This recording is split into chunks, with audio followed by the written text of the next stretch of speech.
गोविंदपुर ने दुर्गा पूजा लगी Kenta decoration कर चलो आते देखौछे। Hello guys, welcome back to my mini vlog. सबुदिन और बाकी राज के अभी दुकान के जीवार के बाहर गली न जाऊ तो से सजावार के जाऊ गुटे भी नहीं जैसे। अच्छा हमार घर पिला दुटा गाड़ी थी जाऊ सामले ताकर संग बसी गिरी पला जैसे गोविंदपुर जनता दुकान के पहुंचसी के देखसन जे सामान नहीं जीवार लगे बाहर तो सन एतके पले आसी नाश्ता टे करवार लगे नाश्ता करी करा करे दुकान के पले आसे दुकाने एकला का करमी बोलसी पले आसी दुर्गा पेंडाल आड़े बुली देखसन जे दुर्गा पूजा लगे तो सजा सुजी तक केबुन आरंभ कर दिले न एतके पेंडाल भीतर के ढुक जासे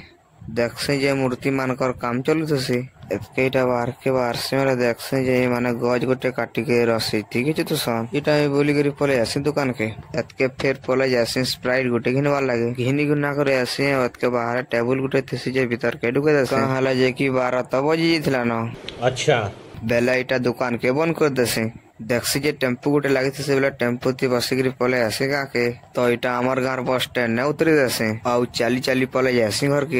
के ऐसी बेला देखसी जे दसरा छुट्टी लगे मोर भाई हॉस्टल नु पले आला न केंता लाजे हो जे देखो किले सामान पत्र आइन छे तो घर रखवा लगे तो जगह नहीं है बाहर।